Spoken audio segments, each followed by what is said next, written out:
Welcome to the Book Over, a little book club where we talk about books, especially the ones that give us book hangovers. I'm Sarah, and with me is Megan. Hi. And today we have a special guest who is Megan from Under the Covers podcast. Yes. So yay, 2 Megans. Woo. 2 Megans. Double the Megans, double the fun. Yes. Exactly. We need to find another Sarah.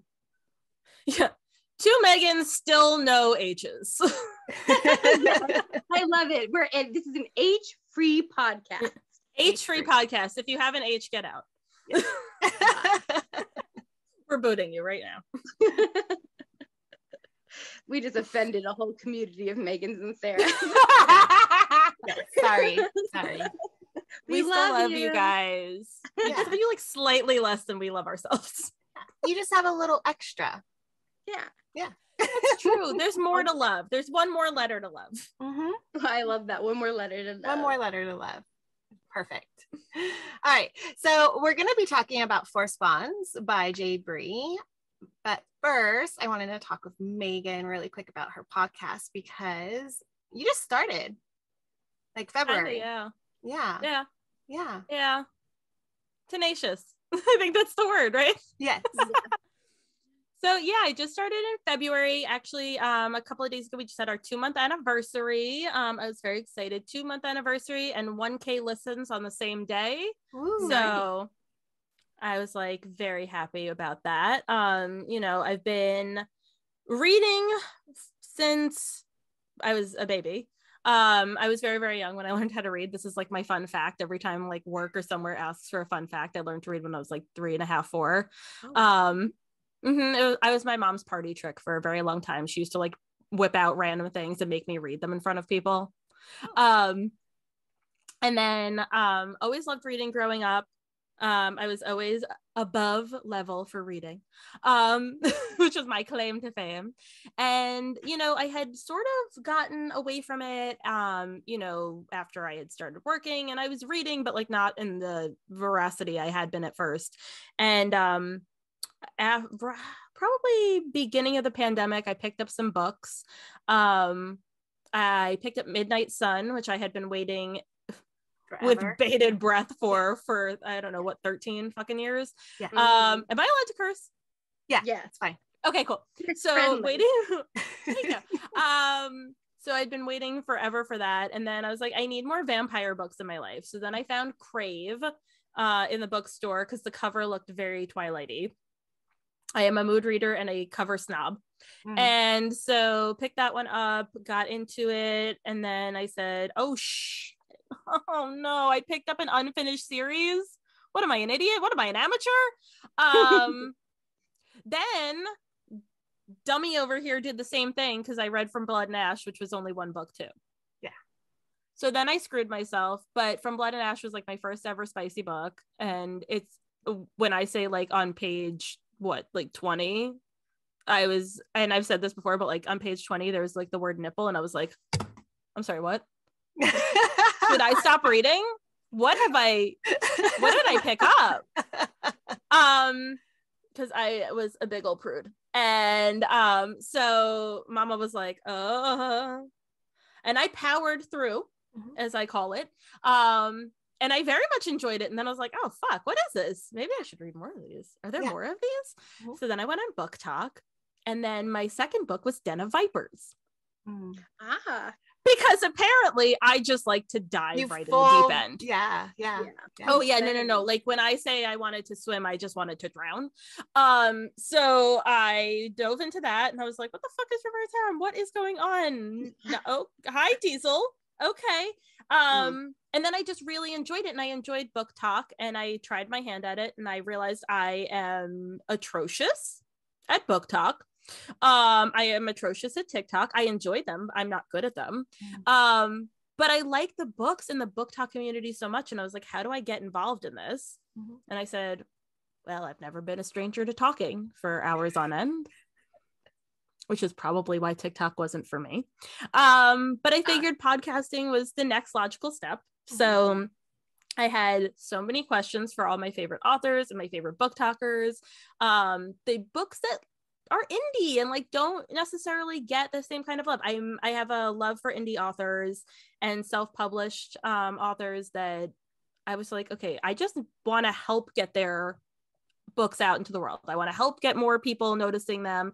I want to help them promote whatever way I can. TikToks are obviously not going to be my thing, and that's fine. But maybe I could do it another way. And so Under the Covers podcast was born out of an idea I had in mid-January. I was doing drop off at school and I was like, what would I call it if I had one? And I was like, oh my God, it's Under the Covers. Like, that's it. That's gotta be it. I'm the queen of puns. It's my favorite thing in the entire world. So, and then as soon as I found the name, it sort of unraveled from there and it was born. And I emailed a couple of people and I was like, if I did this, would you be on it? And tenacity won out. And I stalked a lot of authors and book talkers who I really, really loved. And they weirdly said yes to this person who was a total stranger. And I am now on episode 10. And now I have mini episodes and all sorts of stuff going on. So it's been really fun. And I enjoy it. And I think that they begrudgingly enjoy it, my guests. And it's been a good time.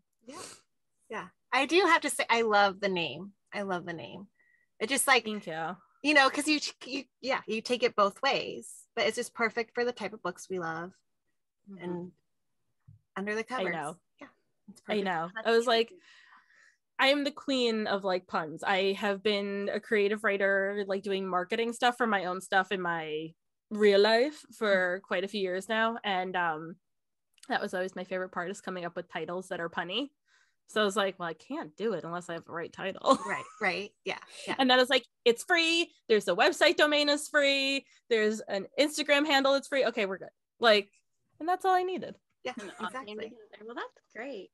Yeah, I love it. I love, you know, more and more I talk to bookstagrammers and stuff, just even where the, you know, how they started, whatever they're doing.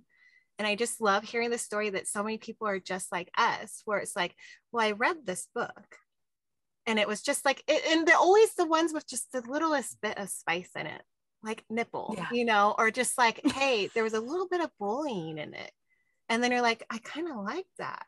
And then all of a sudden you just like start like searching and you're like, whoa. And then like now, you know, I'm like, I look at those first books and I'm like, oh, they're so watered down. Like, you know, it's like, I need darker, I need more. Oh my God. Although I love book 2 with Den of Vipers. That's just great. Did you know it was reverse harem? Did you know what that was at all, or no? What a great surprise ending for you then. Oh yeah, I was just like oh, I don't know what's going on here, but I like, people are like, Den of Vipers is really good, and I was like, I want like a thick meaty book. I was just like a mood reader to a T. Like I was just like, I just need like a thick bitch.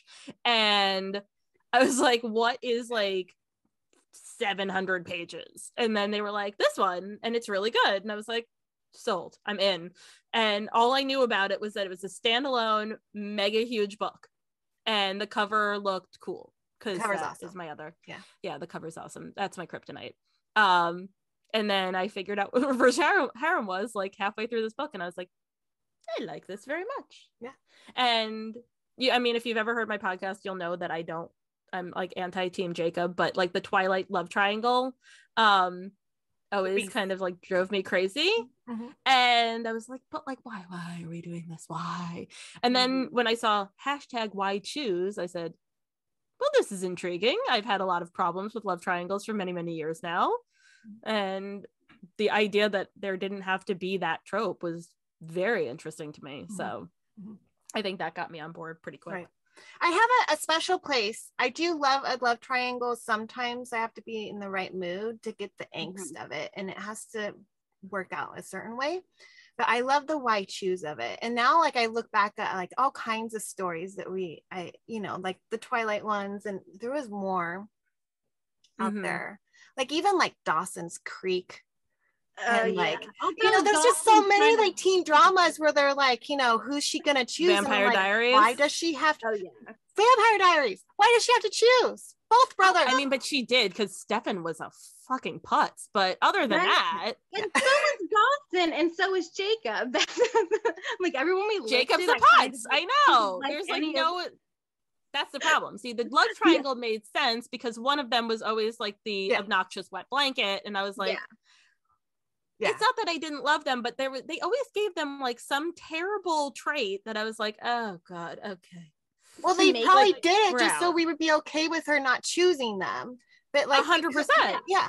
And the funny thing is, it's always though the darker guy that does get the girl though. Like, you know, it's just funny. The bad boy. I mean, it's literally called Dawson's. Spoiler warning for people who haven't seen Dawson's Creek. It was literally called Dawson's Creek. And like, one thing about the why choose, and I don't know if people know this, but what that was born from was Amazon was discriminating against reverse harem. You couldn't say it. Like the book back then, like I think they're a little bit better about it now, but back then they would like, you know, put it to the bottom, like people wouldn't see it. So they came up with the why choose tagline instead of reverse harem because it's like Amazon's flagging it. And I think it took on this whole thing of its own. People love it. People love why choose. So I just think that's a really fun, interesting fact. That's how I know. I thought I saw that too. It was like an SEO kind of situation where they were flagging like certain terms, but I think why choose really like puts it all together quite nicely. Yet I would like to say we still do choose teams. We do a little bit. Well, I have a ranking system. There's always somebody that's like top favorite, but it does rotate usually throughout the story. Or but like when I make Rachel Smith do fuck, marry, kill with her own characters. And she does it? She's like, yes, because I made her. Because you made her. I love it. She was like, I don't want to do this. There's a reason I didn't kill them off in the books. And I was like, Rachel, you're doing it. Just pick. And she did it. I made her do it. I was like, I'll go first so that you don't look so bad. I made her kill off one of her own characters. It was great. Yeah, well, I love that. But yeah, so there's always one we could lose. We'd be okay, I guess.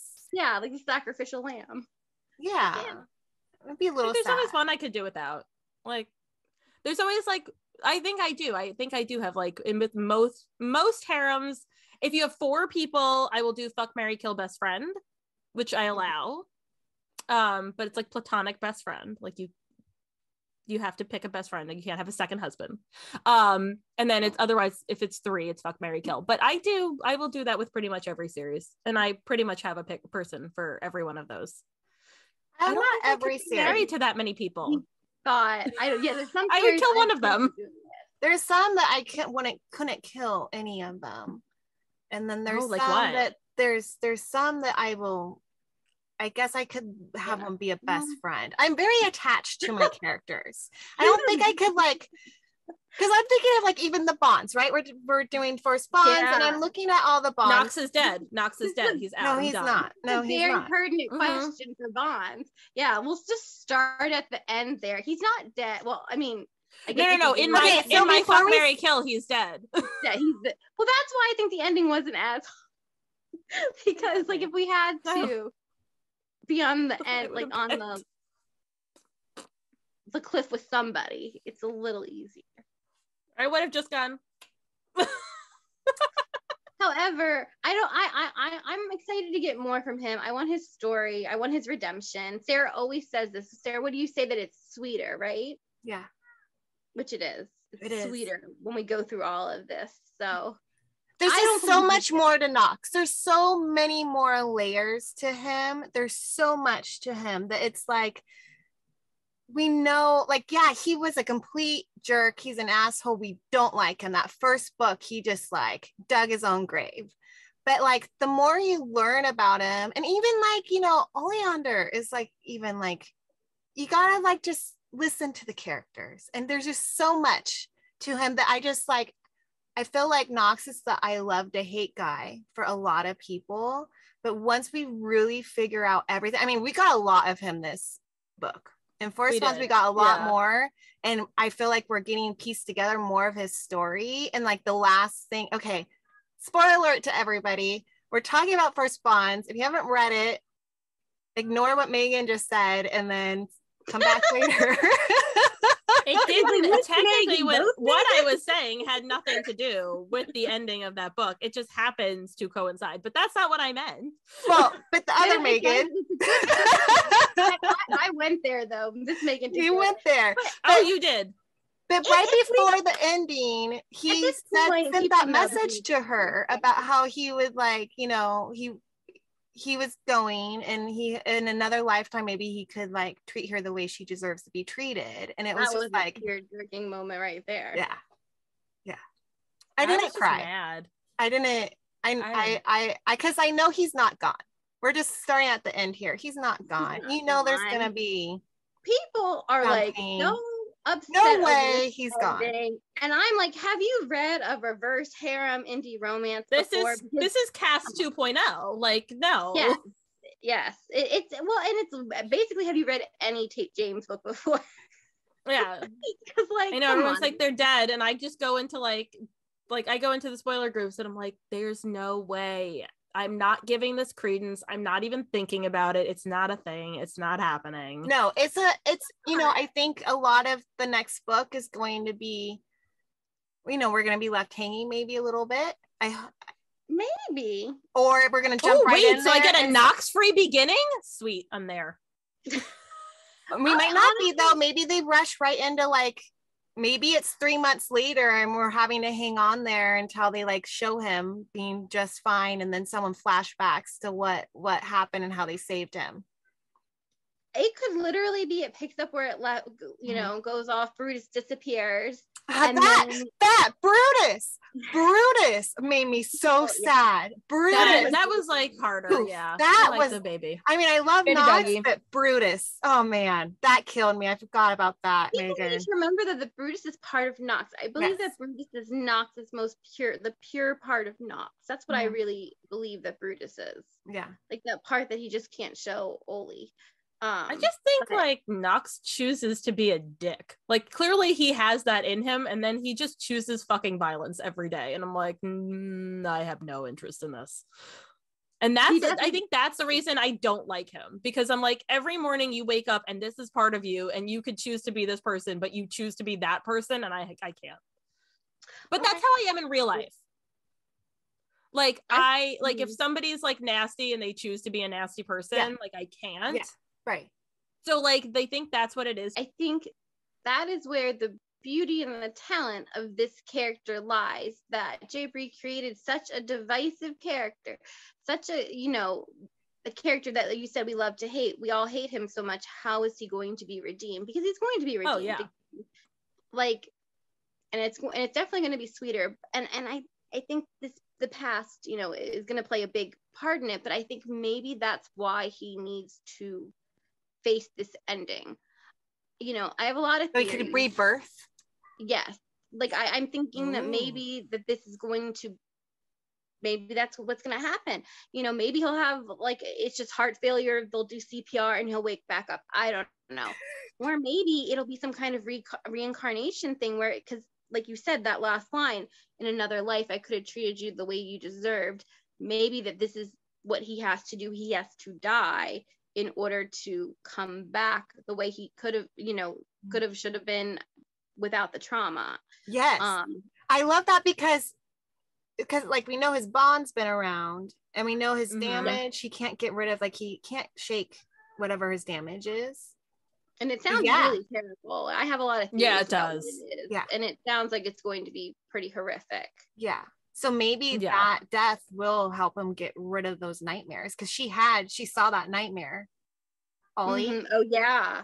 And it, like made her sick. So maybe this will help get rid of that. I like it, Megan. Possible. It is getting confusing with the two Megans. Reincarnation? Could this be like a reincarnation thing where something, I don't know. I want him to still look like Knox, because I have a very vivid picture of what Knox looks like. So like he still needs to be Knox. So it could just be like a washing away of the trauma in a way. Yeah. I mean, it could look like a lot of things, but I definitely feel like there's a reason. It's not just like, oh, I want to create a big cliffhanger where we'll put Knox on the ledge. I think that there's like a lot of, it's not just like a throwaway, you know, he got hurt, what's No. gonna happen to him. I think that there's like a deep reason for this. I think there's been a plan for Knox all along, and it's gonna be, I think it's really gonna like kind of blow our minds a bit, especially with all the trauma they're alluding to. It's a good story. I mean, it keeps the conversation going. People can't stop talking about it. You either, you know, hate Knox or, well, I would say you love Knox. No one really loves. I love there Knox. are Knox stands. It's not there are, I've been in the group, there are Knox stands, and that's why I never voice my opinions in the group, because I will be outcast from that whole. I know Knox People is gonna be do. number one. Yeah. He's gonna be my number one. He's like there. I just am not ready to admit it yet. That's how I was. I think it's fair. Yeah, I think it's fair for people to have him as their number one. Like, I would never tell somebody not to. Right. I know that he will always be number 5, 4 or 5, whatever, 5.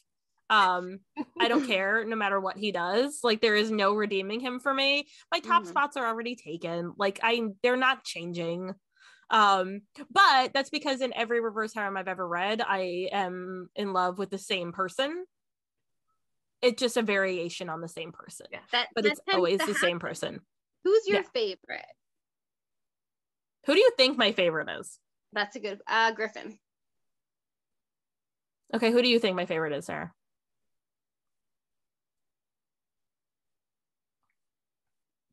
Sorry, I'm thinking. I know. It's hard.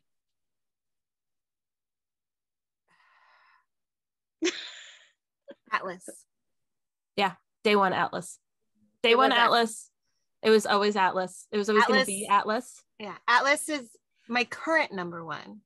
Yeah, I like this. I feel like it's always been there. Atlas gets a bad rap. People are always like, well, there's got to be something bad with Atlas. He's I said not my baby. If you go back and you search my comments in the group, I will say from book 1, I said, everyone's like, he's a sleeper agent. There's something wrong with him. And I said, not my baby.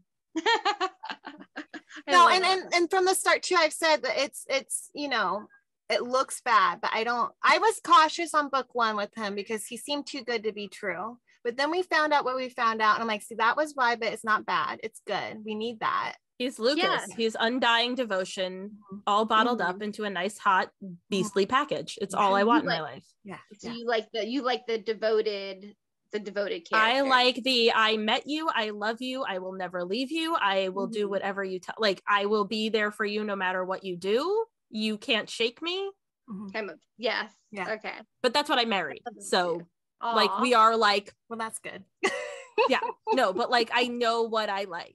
Like, I married the boy who was just like, I met you, I love you, I'm done. Like, and that's all I ever want in my books is like all the boys who are like, I met you, I love you, I'm done. You can't shake me. That's it.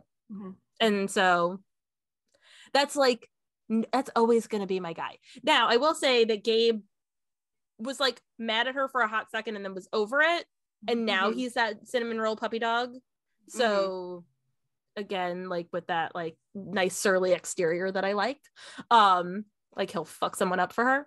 Like, I liked Atlas because from the get-go he was like, I love you and I will fuck anyone up for you. And that's truly all I want in a book boyfriend, like every day of my life. And then Gabe became that person. So Gabe is my number 2. Okay. And then like, I was off base. Oh yeah. And then like Griffin and North. Okay. Well, I guess Atlas has dark. You know what? I always thought North was going to be number 4. North, after he found out that like she did not betray him, number 3. Like, he's like now number 3, and then Griffin's number 4, and then Knox. Yeah. See, I have a really hard time with ranking these guys because I'm very decisive. If you haven't noticed, like I will make a decision. I mean, I know I like Atlas. I know I like Knox. But then as I think about it, I like both of them. I go Griffin. Yeah. I know, isn't it weird? They're like complete opposites. And I do. I think it's very weird that you like both of them. And then I think of North. Now North, I had really hard time with them, especially after Blood Bonds. But now after Force Bonds, getting a little bit more, and a couple of times it was said how like you know, Ollie was even like, we still need to work on things. We still need to talk about these things. I was like, that's what I needed, a little bit more of them working on their relationship after everything he did. So now I'm a little more pro North. And then Gabe, I always just feel sorry for Gabe because I think he like ends up on the bottom a lot. He's always said like, yeah, he's building houses.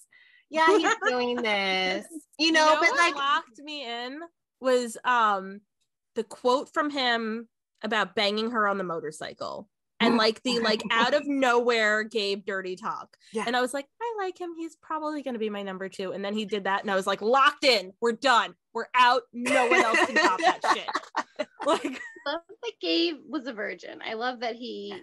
I knew somebody. I love the male virgin trope. I will say it until the day I die. It is great. It is fantastic. And I was so happy that it was there. I was like, I loved it. I didn't expect that, Megan. I don't want to like. You're gonna be like Megan. That's all you need to do. I didn't expect that at all, and so when he made that comment, I was like, oh. But I love that. I love it when you don't know the guy is the virgin, and then it makes it just so much better. I don't know. Especially when he like came off as like the campus, like, you know, I had a feeling. I just had a feeling. There had to be somebody. They knew there was a bond out there. He was so angry with her for a reason because he wanted her. I had a feeling. I have a feeling about Knox too, though. I think he is too. I do too. I was, because he won't let people touch him, right? Yeah. And when like he kind of wanted to barf afterwards. Yeah. And I was like, and like he has like a problem like with like intimacy at all ever. Yeah. And like obviously like I'm assuming it's from his trauma, and like I totally get that. Again, I think he could approach it nicer. Like I get that he has like trauma. I feel like there's a better way of handling it. Right. But whatever. Like touching you makes me want to barf. Like, can we have this conversation? Yeah. Like I don't think anyone would be like, you're an asshole. Like after that, rebirth. You know what I mean? And then she's gonna be able to touch him without him wanting to barf. That's what's gonna happen. I mean, he'll still be number 5. He'll just be like a number 5 that I like don't want to kill and fuck Mary kill. Like I'll want to not kill him. I'll have to due to the rules of the game, but I won't want to. I'll feel bad about it eventually. Not right now. I think that he was able to bond with her because his bond took over. Is how I was reading it. And then when the bond came back, that's why Griffin was like, if you can't like stay, like bring your bond back in. You can't handle it. Yeah. So I definitely think there's, you know, a lot of trauma with that touching. Oh, for sure. For sure. Yeah. Okay. Those bonds, it's very interesting that now with Gabe, I believe I'm very curious if they all have this like God in them, because it makes it sound like Gabe does now too. I thought it was only the void eyes, but with this dragon, Sarah's dragon. Sarah did not the dragon. Sarah was very. I like the dragon sexy time. That was fun. With the eyes. Yeah. Eyes. Okay. Yes, but I had. People were thinking dragon, and I was like, there's just no way. There's no dragons. This is like out of left field. The dragons don't exist in this world, people. Like, I was just so like, no, there's not a dragon. There won't be a dragon. Gabe will not be a dragon. And as soon as Ollie's bond was like, think bigger, I'm like, oh, fuck, here comes the dragon. She was out there like, this is a lizard. I was like, he's gonna be spying. He's gonna be iguana somewhere spying. It's gonna be like a Komodo dragon, like running across the battlefield. Like, I didn't know it was like, you know, like, and so then, but then I was like, okay, I get the way it was written and how it was explained that he was like the first ever in this world and stuff. I'm like, I can handle that. Besides being like, there's like a whole nother like herd or whatever dragon groups are called. Flock of dragons. Flock of dragons out seagulls, there. Flock of dragons. Right? You know, like I'm like, so I'm like, it was written in a way that I can now handle it, but with all the people guessing about him being a dragon, I just could not wrap my head around it. But now that it's happened, now that I read it, it was done well, like in a really well way for me to be like, I'm okay. I'm into it. Very into it. I just love that she brought that out in him, how she was just like, think bigger. Yeah. And I was like, I oh just my want gosh, to know if he's gonna dragon boner in the next book, like for sure. Like this is like my next, because they do things in all the shifter books, and it's like apparently a thing in like monster romance or whatever. And now I'm like, controversial. and Knox bangs her with the tendril thing all the time. Well, it's just filling her up. Yeah, but I'm just saying. So now I'm like, are we gonna get that in the next book? I'm very interested. There's intrigue. I don't think so. Well, if his eyes can change, I'm assuming other things can too. True. I do think it's controversial, so I don't think so. But I could be wrong. Mm-hmm. I'm not opposed. Sarah was wrong about the dragon. Yeah. I'm not opposed. Can we talk about Sage? Oh, yeah. Yeah. Yeah. Why anyone thought. Exactly. Right? Come on. I was like, no. Again, it's a cast. I'm not giving it credence. Like, it's not a thing. Yeah. Well, I'm just so proud of like everyone, like Sawyer, Ollie, who are just like, no, this isn't her. They understand her being, you know, how to be separated and stuff. Like, I think everyone dealt with it well, you know, in a good way, because it needed to be dealt with. I really want to find out though, because like we know they captured Giovanna. Yeah. But we never heard more from what they're getting from her yet. So I'm just really looking forward to like finding out, and then Riley, like what's going on with him. Mm-hmm. I'm worried about his poor little brain. Yeah. Like, is he gonna be like fried? Like, can he take that? Because apparently he was in very rough shape. Right. But if he actually does bond with Sage, maybe she can like heal him. Yeah. I was very confused. Have they bonded already and he just chose Giovanna, or did they never bond? Well, she kept on saying she was a defective bond. So what I think happened is they tried to bond, but I think Giovanna worked her little mind magic, so he didn't actually, or she didn't. Somebody didn't. So the bond didn't work. Of that's what I think. And I was like, what does that mean? Like, what does preferring mean? Like, he preferred Giovanna was what they always said. And I was like, what does that mean? I think that meant that, because again, it was obviously mind control and all that, but I think it meant they thought that he was like just kind of like rejecting mating her. Like, I just want one bond, and I want Giovanna. I don't want you. I think that like she came into the picture, or and then he just didn't want her anymore. Well, I don't think they ever bonded. Okay. I think that if they had bonded, they just so strong. I don't think that they would have been susceptible to that. That's just how I interpret. That's true, because Sage also like just set a whole motherfucking building on fire the first time she bonded with that other guy. So clearly, like, she has a reaction to that situation happening. Yeah. And it's not mild. No. Yeah. And she's like, what happened? Poor thing. I want to hear and then I love that we found Sawyer's Central. Oh yeah, Aro. Which, by the way, like, hi Twilight. I loved it. Yeah, right. I was like, I know this name, and then I just loved how like it just brought them, like how like Knox and Ollie both were like, well, we don't hurt her. Like how that like came up. I want I'm like, to know what that's about. Yes. I'm like, why do the gods like them? Mm-hmm.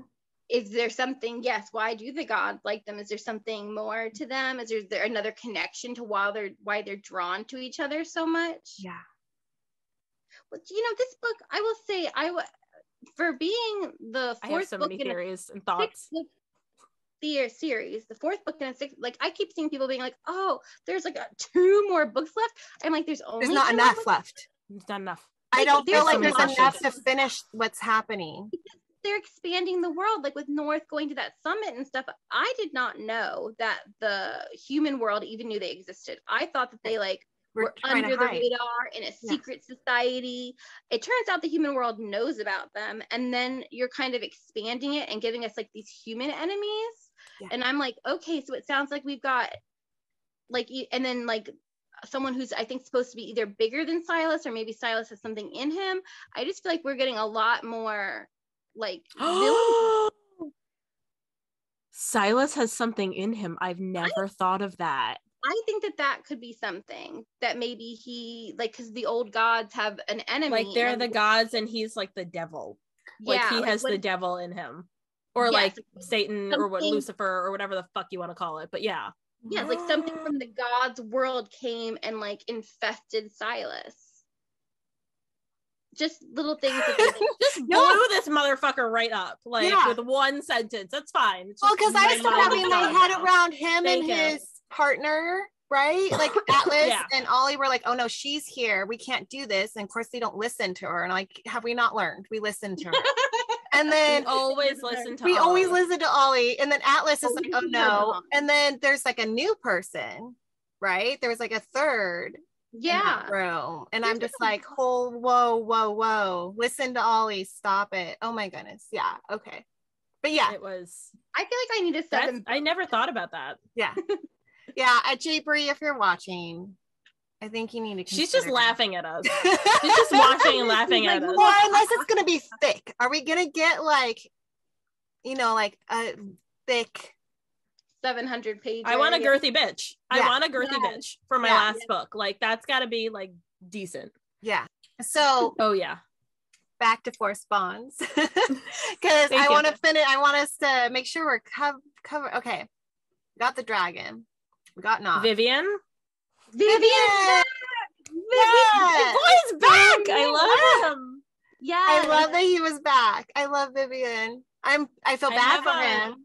I'm happy. I have like a thing about tertiary characters. Like that's my favorite thing. Like, me too. I always have a favorite. Yeah. Oh, he's the best. And then he's the best. And then he and Unser in the same bond. Yes, I love it. How did we not know this? Just like Oli didn't even know. Oli had no idea. She's like, "Who's Unser? He's so mythical." I loved how like every time she's like, "Who's Unser?" and nobody answers her, and every time she's like, "Who is this person?" Yeah, someone tell me. Having a running joke like that was so great. That was great. Yeah, see, that's how you know J. Bree's a good writer, though. Like, you're like this whole time we were just like, "Who's Unser?" We all need to know who he is. Yeah. No, I loved it when Ollie asked. I was like, "Yeah, girl, who is this person?" Who is this? I think we all knew he had to be some kind of bomb because they're always like, "Unser's gonna go off." Yeah. Unser's gonna go off. But it made me so happy, and it made me so happy when she like was talking with him, and everyone was like shocked that like Ollie was talking. I'm like, that's what they do, and I love Vivian so much. Oh my god! So when I was prepping. Yes, you guys were like, "Oh, do you have a quote?" And I have a quote that I loved, like when she came in and he goes, "Lord help us all, what are you doing in my training center?" Like he spots her from a mile away, and he's like, "Oh, fucking hell, what just walked in here?" And I was like, and I was like, and as soon as that line was uttered, I was like, "It's him!" Yeah. And no one cares in my house. They don't know what I'm talking about. But I got very excited all by myself. Yes. Right. I think in my review I put in caps, Vivian's back. We need to have one of those on our cars. There's like a ticket. What are those? Like how how I run like a Stanley fan account for the other series is how like I run a Vivian fan account for this series. You have a Stanley fan account? Hold the phone. No, but I just say my accounts are all Stanley fan accounts. Okay. Like everything I run, everything I run is a Stanley fan account. Like I don't understand why anyone would pick anyone else. But also I now officially am a Vivian fan account because why does anything else exist when Vivian is there? He's so much fun. He is. I could read a Vivian and Ollie book, like buddy cop series. Like they need a buddy cop series. Yes, buddy short story. Buddy tack team. I like it. That could be like, let's get the novella. Let's like. Oh yeah, they're gonna be like a Lethal Weapon like buddy series. In like once all of this stuff is resolved, that's the book. Like that's the series. I'm here for it. I'm so here for that. That'd be amazing. Yeah. If J. Bree is listening, this is my pitch to you. Please give us that, or someone write the fanfic. Yeah. Somebody. J. Bree is somebody. Please. Yeah, that would be amazing. Even a bonus scene of just them. A bonus scene of them like 20 years in the future. Yes. Epilogue. Yes. Well, Well, and so that's why I'm really nervous because, like you said, there's only 2 books left. Yes. And I'm just like, and then I'm like, please, like, is the last book gonna be so stressful? Like, can I, like, I want some like happy in there of them, like, all, because they're working. I love this book because I feel like everyone's finally working on their relationship. Even like the guys are working on being friends now, you know, like they're fully working on being this group. So like I need like, I don't need like the whole book to be happy, but I need like them to be a unit. I need some good happy and not just all like, and then we save the world. I get what you're saying. You want some daily life, some slice of life. I love like some monotony. Yes. I love some like weird, like sitting on the couch banter. Like that's where I'm at. Yeah. Let's have them watch a movie.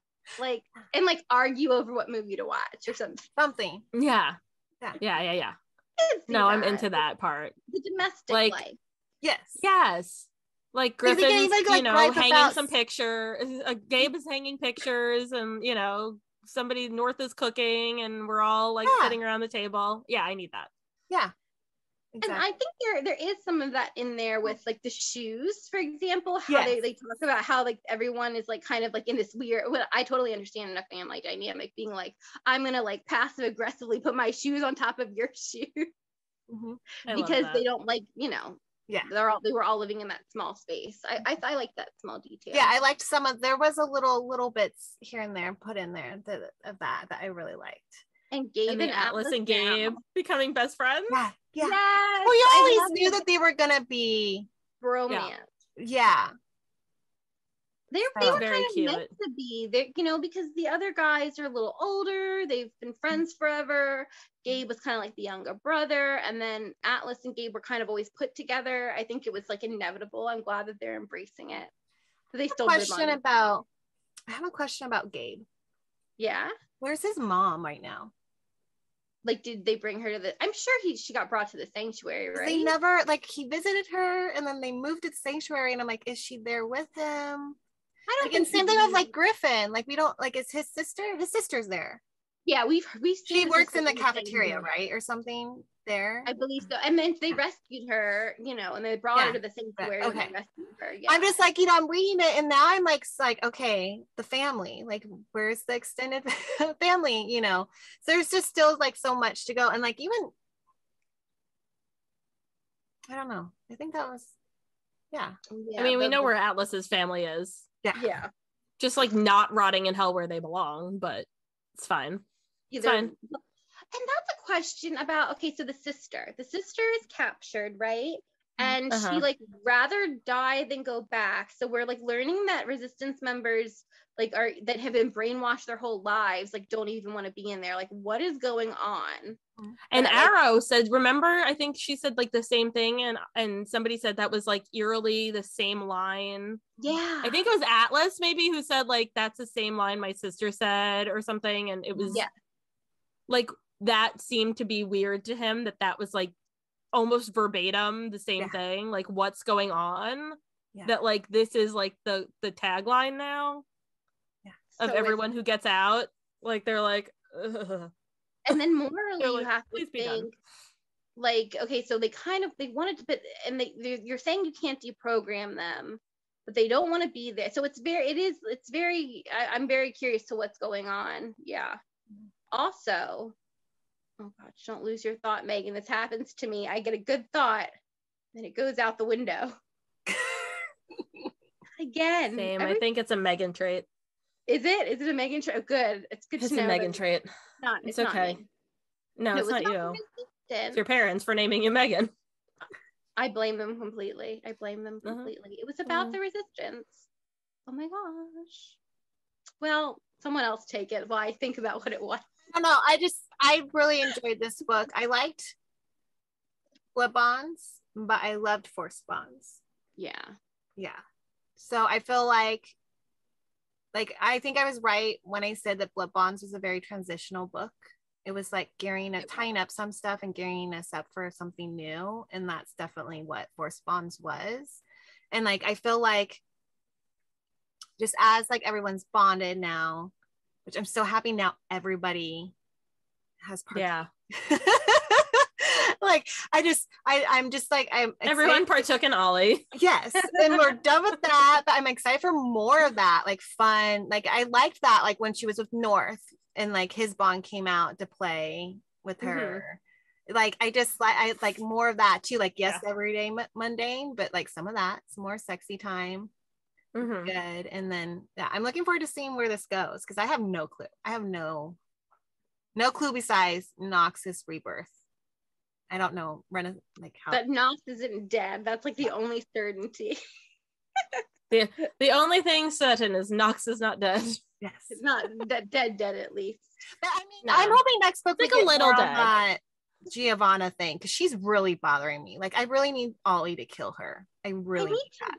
I think that's it. Like, what is the Resistance's end game here? Like what are they trying? I know they were trying to say that they want to take over the world and, you know, they're more superior. But but why are you attacking the gifted community and not the people community? And what are they resisting? Yeah. I feel like that's like they're like tricky, like mind control is to be like, yeah, we're the resistance. That means we're like the good guys. Like, and you're like, what are you resisting? Resisting. Well, I thought they wanted to be more a human. They wanted to be more in charge, like because like they're like the that's usurping, not resisting. Are wanting to be like friendly and among the humans, while the resistance thinks that they're higher up, they're more powerful and better than them, so they should be in charge of the humans and in control of everything. Okay. I think it's like you guys are wanting peace. We want to be in charge. We don't want peace. We're gonna tell you. It's like the Voldemort clan. Yeah. Yeah. Like that. My purebloods.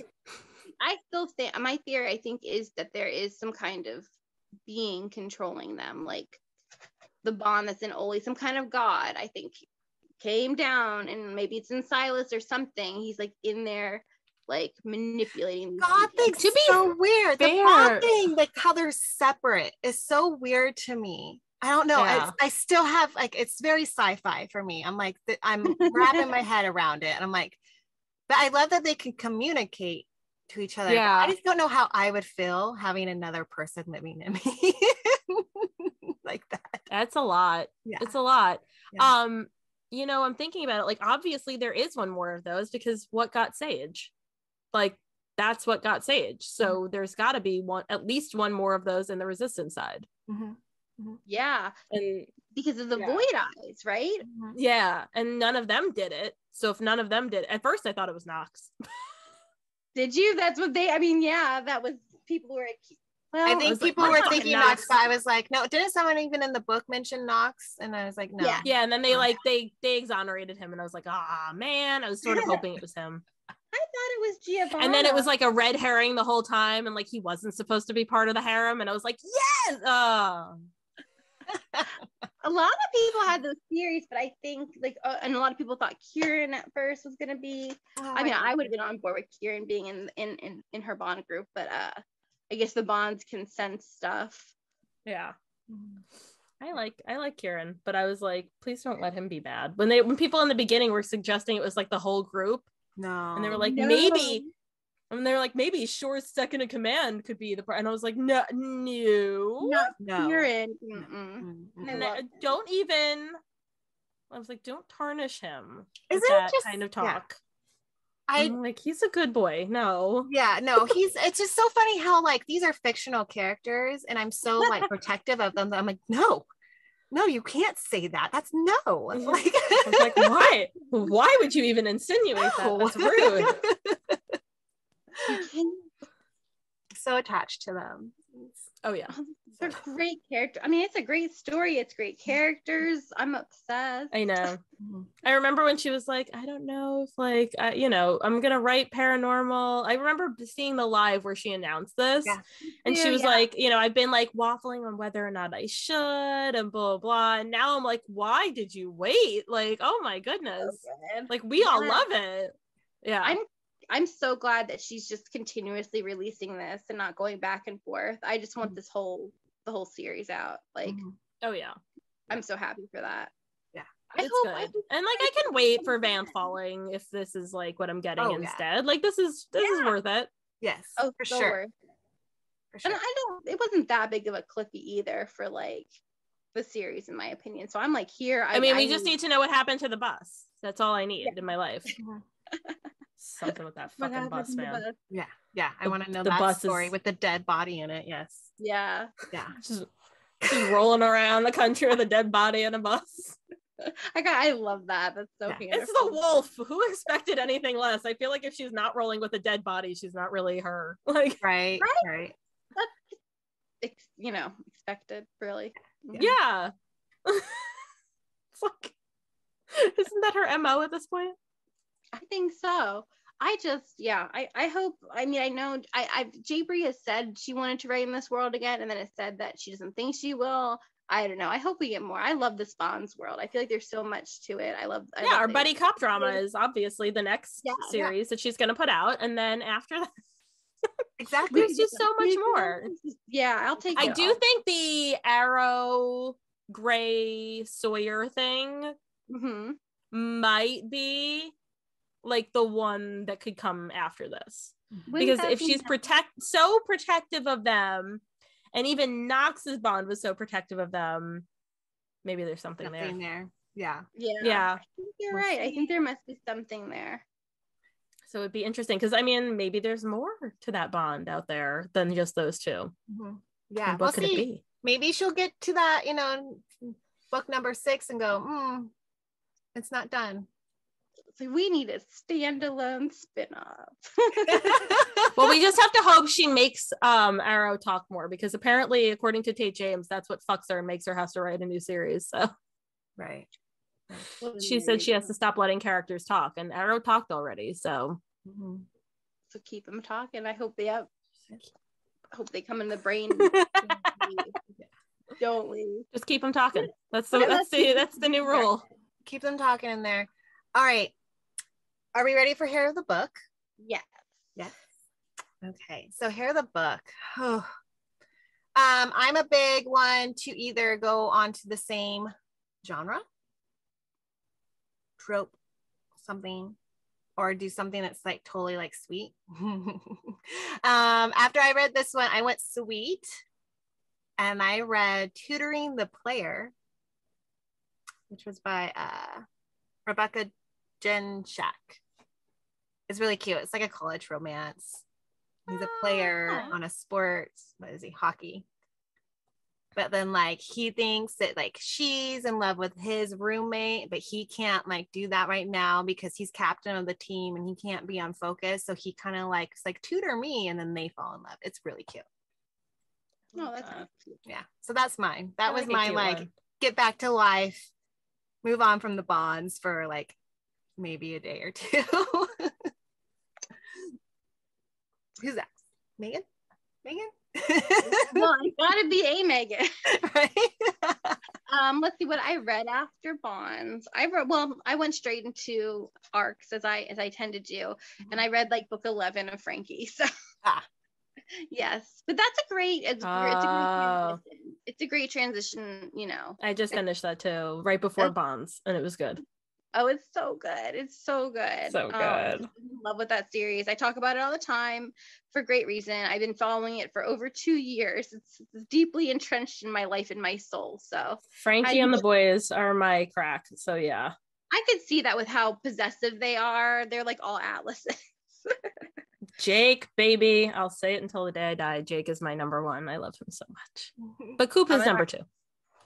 Jake's number 2 for me. I'm Archie. Archie's my I can see Archie. Ian's my last one.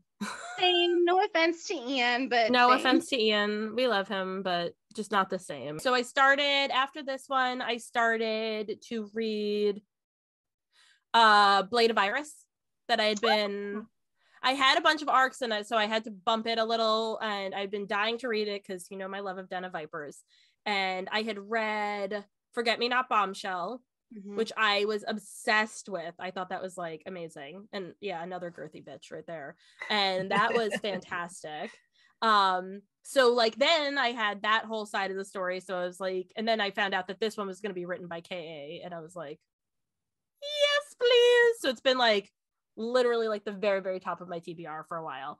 And I'm halfway through it now, and it's so good. And it's funny because they're both in like that Mafia series. It's all written by different people, Mafia Wars series. Yeah. And it's great because it's like this, it's kind of like the thing I love, which is interconnected series, like in the same universe. Like I like the Shadow Grove universe. I like the Mounts Bay world. Like I love like these things, but it's cool because it's a totally different writing style, one to the other, because like one's written by the sisters, one's written by KA. So it's like a lot of the same things I love while still giving me like a totally different vibe from a book. So I really love it. It's very different from Force Bonds, but it's like a very, I don't know, I'm like a mood reader, so I was just like, I really want to get into like a nice mafia after Force Bonds. Right. A nice mafia. A nice nice mafia. And it's very, very not nice, but it's giving me like very like little Den the Vipers feel. But then also like that feel from Forget Me Not Bombshell and like some of those little nuggets that I like. So it's good. It's really, really good. Awesome. Yay. I know, I'm very excited. We got some good books for TBRs. Cool. Yeah. Well, thank you, ladies. Thank you, Megan, for joining us. Of course. Thank you for having me. Yeah, it was fun. Anyone who wants more Megan, her podcast is Under the Covers, and we'll put a link with our thing when our episode is up for you guys, so you can find her as well. And I hope you enjoyed our chat, and it's excited for what's the next Bonds book? Tragic Bonds. Tragic Bonds. All right. Yeah. All right. Okay. Thanks, everybody. Thank you for listening. Bye.